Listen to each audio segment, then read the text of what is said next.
Cenário Brasil, com Fernando Schiller. São 8h19. Ontem a gente falou bastante, sobre essa reação do presidente Temer, depois da declaração do presidente Lula sobre a questão tratada como um golpe do processo legítimo de impeachment por qual passou a ex-presidente Dilma Rousseff. O Fernando Schiller está aqui e vai falar conosco mais sobre esse assunto hoje no Jornal da Bandeirantes. Gente, tudo bem, Schiller? Bom dia.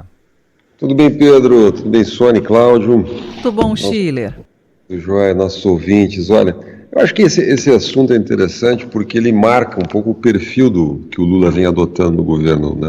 Como assisti o Cláudio falando, concordo com o que o Cláudio disse, quer dizer, desde o início do governo, a gente vem marcando isso aqui, observando, né? Desde na transição, lá no discurso de vitória, depois no discurso de posse, em todas as falas do Lula, ele faz essa dualidade, né? O que é essa dualidade? Nós e eles, nós contra eles. Ele fazia contra o presidente Bolsonaro, né? Fez durante todo esse tempo, país destruído, herança maldita, quer dizer, e agora faz também com o ex-presidente Temer. Vamos lembrar um detalhe, quer dizer, o ex-presidente Temer, ele na campanha eleitoral não se posicionou, mas ele sempre teve uma ligação mais forte com o Bolsonaro, não é uma ligação política, mas ele mediou aquela pequena crise lá, aquela crise do 7 de setembro, aquela vez, sempre teve uma postura mais crítica em relação aos governos do PT. Então, diferentemente do ex-presidente Fernando Henrique, que apoiou o Lula, né, o ex-presidente Temer não apoiou o Lula, né, e por muito pouco não apoiou o Bolsonaro, por muito pouco, na minha impressão, assim, quer dizer, acho que ele tinha muito mais esse alinhamento, né? E aí o PT, o Lula não perdoam, né? Quer dizer, o PT e o Lula têm uma visão de hegemonia. Hegemonia é uma coisa diferente de conciliação, né? Isso vem da história do PT, isso vem da postura que o Lula teve em 2003. 2003, o que o Lula fez? Herança maldita. Ele criou até aquela expressão, nunca antes nesse país, né? Eu já escrevi muitos textos sobre isso, já li muita coisa, tem muita literatura sobre isso, mostrando como a polarização brasileira, ela começa exatamente naquele período Lula, né? Quer dizer, nós contra eles, nunca antes.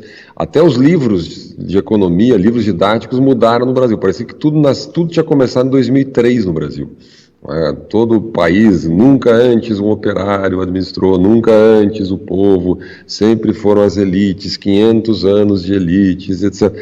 O ex-presidente Fernando Henrique, até 2016, ele era isso, ele era um neoliberal, até o fascista. Eu me lembro que em 2016 teve um encontro da Associação Latino-Americana de Sociologia em Nova York, um abaixo-assinado grande de intelectuais, boa parte ligados ao PT, para impedir a participação do ex-presidente Fernando Henrique, porque, enfim, toda essa discussão, todo esse discurso, né, do golpista, do neoliberal, etc.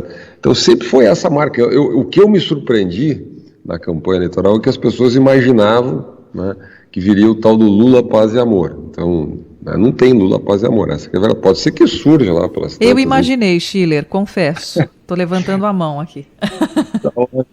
Não, bom, vocês são testemunhas daqui, eu nunca levei isso muito a sério, né? Os discursos do Lula, para mim, eram muito claros, né? Ele talvez voltou até mais radicalizado, digamos assim, depois da prisão, né? Talvez por um certo ressentimento, etc. Agora tem outras coisas aí, eu acho que o Lula também se sente sem oposição hoje no Brasil, uma parte da oposição censurada. Ontem eu lembro que a gente falou aqui aliás, fazer uma observação, a gente falou aqui no Gente sobre a questão da censura ao deputado Nicolas Ferreira. Ontem o ministro Alexandre de Moraes levantou parcialmente a censura. Então olha a situação que nós estamos no Brasil, né? Levantamento parcial da censura. Mas disse o seguinte para o deputado, olha, eu estou de olho em você, hein? Se você disser o que eu acho que é uma fake news, eu vou multar vocês em R$10 mil. Então é nesse ponto que a gente está no Brasil. Só que tem muita gente censurada no Brasil. Uma espécie de tornozeleira virtual, né? Não é, Schiller? Uma boa expressão. É o que é um absurdo, né? Que é um deputado mais votado do Brasil, além de ser um cidadão, né? Não pode estar monitorado nas redes sociais. Então você tem lá alguém, imagina que o ministro fica o dia inteiro analisando as redes sociais do deputado, né? Mas deve ter assessores para fazer isso, para dizer, passou do ponto, bota 10 mil para ele de multa, não passou do ponto. Não... Quer dizer, o Brasil virou uma meia democracia, vamos falar a verdade, né? Então, tem muita gente, jornalistas importantes censurados. Pega, por exemplo, o caso do Guilherme Fiuza, que é um dos jornalistas mais críticos, né, ao atual poder, está censurado, totalmente, está banido do Brasil. Então, isso pesa, a oposição tem medo, a oposição está andando numa linha muito estreita. Os atos do 8 de setembro isolaram brutalmente, né, o Bolsonaro também com medo lá nos Estados Unidos, não volta para cá. Então, assim, o Lula se sente o rei da cocada, como sei que é a expressão popular que se usa, ou seja, ele se sente sem oposição. Vai no exterior, obviamente esse discurso é dado para agradar a plateia, então no Mercosul ele planta esse discurso. E tem uma outra questão aí também, né, que é um problema da autoconfiança, ou seja, o Lula e o PT eles consideram que conseguem implantar qualquer narrativa, né, qualquer narrativa. Vamos lá, nos últimos dias o Lula disse o seguinte, que a economia da Argentina está numa situação privilegiada. Eu escutei o discurso dele, estava observando como é possível alguém dizer que a economia da Argentina está numa situação privilegiada. E disse que o Brasil está destruído. Se você pegar os dados do Brasil, né, e aí entra na discussão, no fundo, essa comparação com o Temer, né, isso é um outro problema, a gente conversou aqui também, como não se fez uma avaliação do Brasil objetiva da situação brasileira nos últimos 4 anos. Né. Se você pegar desde lá do processo de impeachment até agora, nós estamos falando de 6, 7 anos, né? O que mudou no Brasil? Como é que foram a mudança? Em 2016, você tinha uma inflação de 2 dígitos, nós tínhamos, o desemprego tinha chegado a mais de 13%, nós tivemos uma queda do PIB de mais de 7%. Eu fiz essa conta aqui com dados da estatística oficial brasileira, quer dizer, você teve mais de 4 milhões de pessoas que foram para baixo da linha de extrema pobreza no Brasil, tá? O juro foi a mais de 14%. 2016, o resultado das estatais no Brasil foi menos 32 bilhões negativo, o resultado. Quando é feito o processo de impeachment, aí entra o Temer, entra o Meirelles, enfim, aí faz o teto de gastos, aí faz uma série de reformas importantes.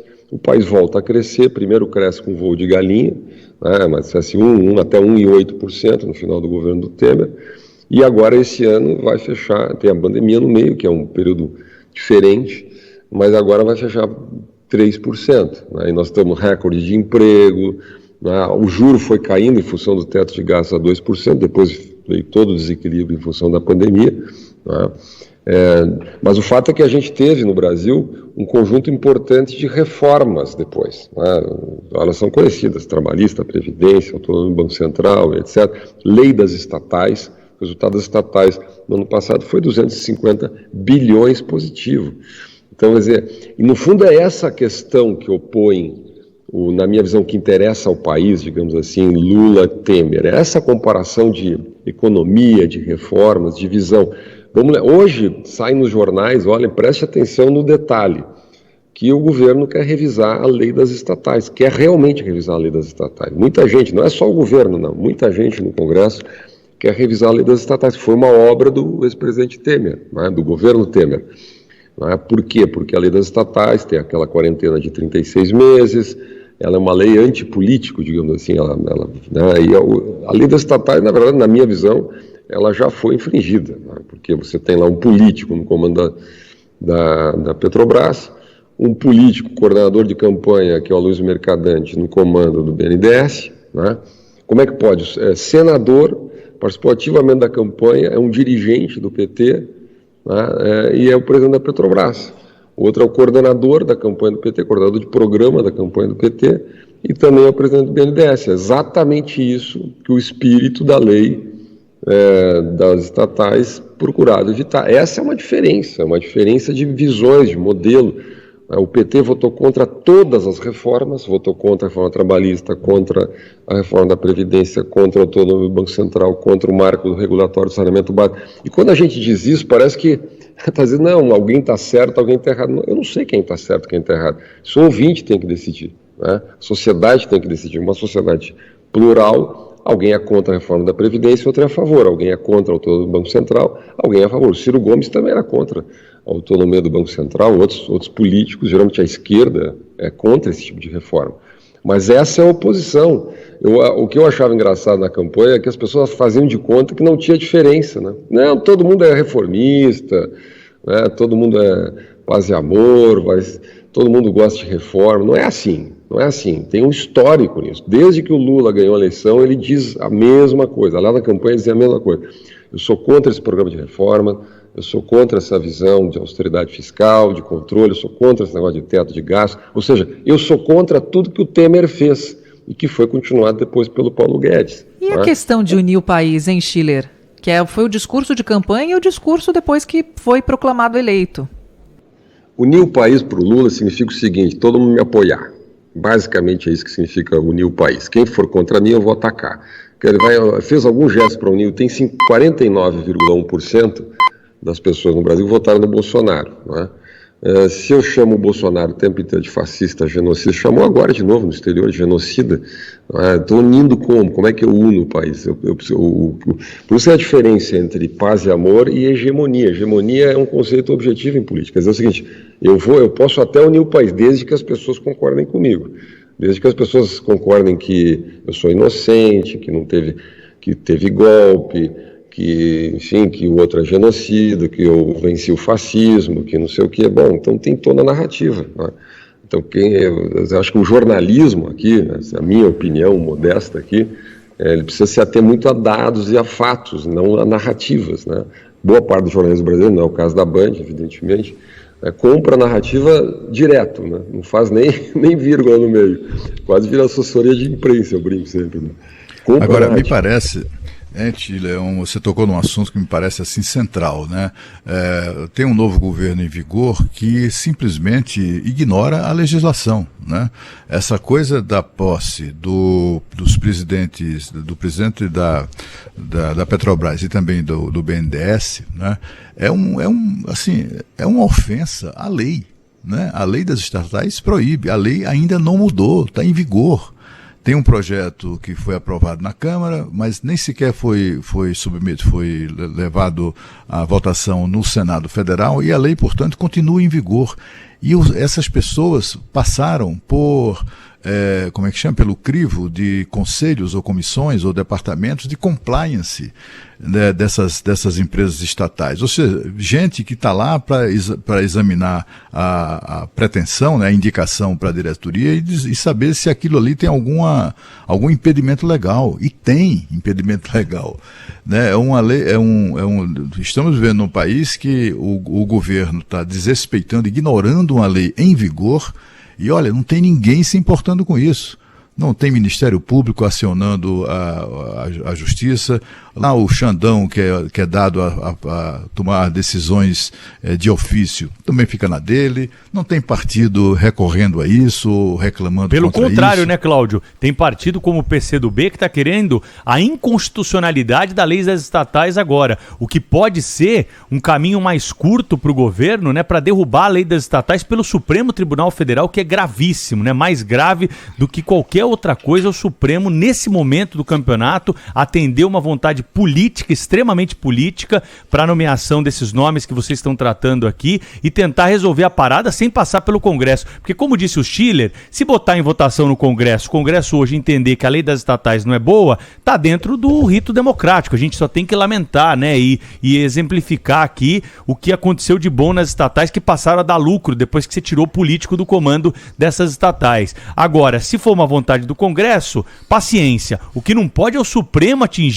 agir de modo legítimo para atingir uma legislação em vigor, né? E antes disso, o governo simplesmente tomar todas as providências para nomear pessoas ilegalmente, né, apesar do veto da lei das estatais, que exatamente foi criada, né, Schiller? É bom explicar isso, para proteger as empresas da roubalheira que aconteceu, por exemplo, nos primeiros governos do Lula, na Petrobras e em tantas outras estatais, né, que mudou essa lei das estatais, ajudou muito a transformar o desempenho das empresas estatais, que sempre foram símbolos de eficiência e também de fonte de roubo, né, de roubalheira. E a gente viu aí a Petrobras atingir um valor de 600 bilhões de reais depois de ser avaliada por 4.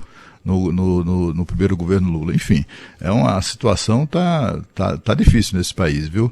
E vamos esperar para ver qual será a próxima lei ou regra constitucional, que é pior, a ser desrespeitada, porque outras já têm sido desrespeitadas, inclusive aquela que garante aos cidadãos brasileiros o livre direito à expressão.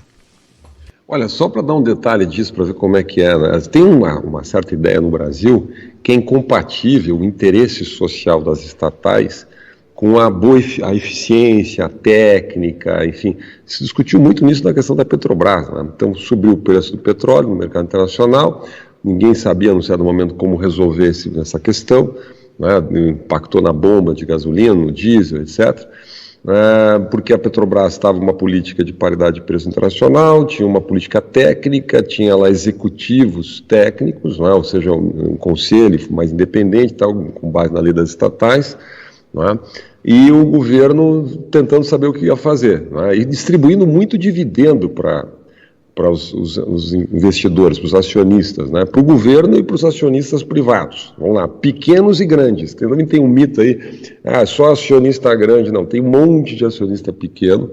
A Bolsa de Valores no Brasil se tornou muito popular, houve um crescimento muito grande em pequenos investidores. A Petrobras é a empresa campeã na Bolsa de São Paulo, mas também no mundo inteiro. Aí tem fundos de pensão, tem aposentado, tem um monte de gente pequena e grande, né? E aí, o que o governo fez? O governo e o Congresso reduziram carga tributária. Obviamente, o preço do mercado internacional também caiu, mas houve uma redução de carga tributária, tanto dos estados como da União, né?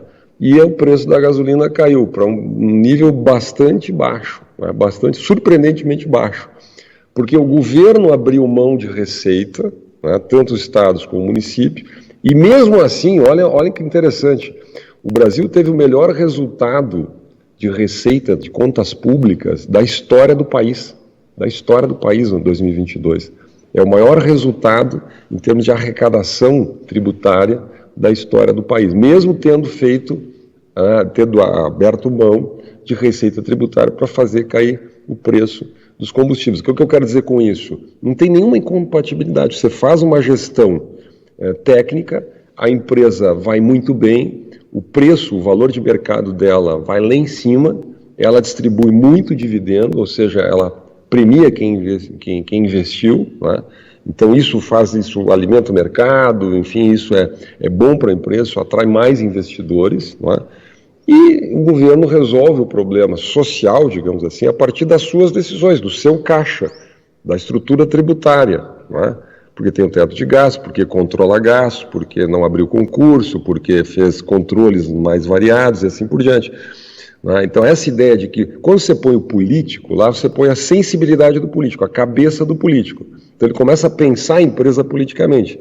Então ele quer favorecer esse grupo, ele está comprometido com o governo, ele facilita uma intervenção do governo, né? Ou até coisas piores, como a gente viu no passado, o Cláudio se referiu. E como o Brasil tem essa tradição, essa confusão entre política e gestão, o apadrinhamento, o clientelismo, o que a gente chama na literatura de patrimonialismo, que é uma confusão entre o que é público e o que é privado, isso é uma tradição no Brasil. Vamos lembrar, uma tradição que vem de Sérgio Buarque de Holanda, Raimundo Faur, que tem uma tradição, inclusive, sociológica no Brasil, que estuda isso historicamente. Então se criou essa lei, que é uma lei dura, né, para um país que teve um problema complicado. Né? A gente diz, por que fizeram a lei das estatais? Porque alguém é malvado com os políticos? Não, porque tinha um problema grave lá. E a lei resolveu, ela produziu um impacto, ela produziu, né, os efeitos positivos. Né? Então é isso, quer dizer, agora, no fundo, na minha visão, em última instância, o que interessa para as pessoas, entre essa polêmica Lula e Temer, são essas duas visões de mundo. Para mim, o exemplo da lei das estatais casa bem aí para exemplificar. Fernando Schiller, conosco sempre no Jornal da Bandeirantes, gente, com a sua análise, cientista político que volta na semana que vem. Abraço, Schiller, até a próxima. Até a próxima. Bom Tchau, Schiller. Bom fim de semana para você.